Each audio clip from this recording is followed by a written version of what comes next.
অনেক দিন থেকে আমার একটি পাহাড় কেনার শখ, কিন্তু পাহাড়কে বিক্রি করে আমি জানি না।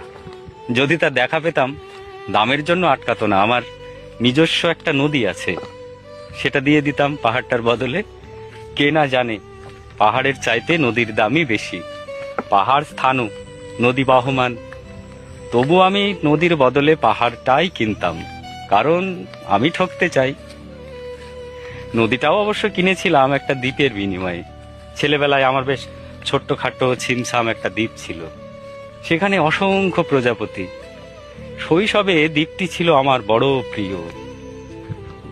আমার যৌবনে দ্বীপটি আমার কাছে মাপে ছোট লাগলো। প্রবাহমান ছিপছিপে তন্নি নদীটি বেশ পছন্দ হলো আমার। বন্ধুরা বলল, ওইটুকু একটা দ্বীপের বিনিময়ে এত বড় একটা নদী পেয়েছিস, খুব জিতেছিস তো মাইরি। তখন জয়ের আনন্দে আমি বিহ্বল হতাম। তখন সত্যি আমি ভালোবাসতাম নদীটিকে। নদী আমার অনেক প্রশ্নের উত্তর দিত, যেমন, বলতো আজ এখানে সন্ধ্যাবেলা বৃষ্টি হবে কিনা। সে বলতো, আজ এখানে দক্ষিণ গরম হাওয়া, শুধু ছোট্ট একটা দ্বীপে বৃষ্টি। সে কি প্রবল বৃষ্টি, যেন একটা উৎসব। সেই দ্বীপে আমি আর যেতে পারিনি। সে জানতো, সবাই জানে, শৈশবে আর ফেরা যায় না। এখন আমি একটা পাহাড় কিনতে চাই। সেই পাহাড়ের পায়ের কাছে থাকবে গহন অরণ্য। আমি সেই অরণ্য পার হয়ে যাব, তারপর শুধু রুক্ষ কঠিন পাহাড়।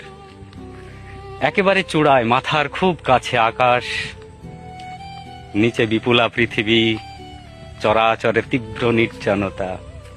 সেখানে আমার কণ্ঠস্বর কেউ শুনতে পাবে না। আমি ঈশ্বর মানি না, তিনি আমার মাথার কাছে ঝুঁকে দাঁড়াবেন না। আমি শুধু 10 দিককে উদ্দেশ্য করে বলবো, প্রত্যেক মানুষই অহংকারী। এখানে আমি একা, এখানে আমার কোনো অহংকার নেই। এখানে জয়ী হওয়ার বদলে ক্ষমা চাইতে ভালো লাগে।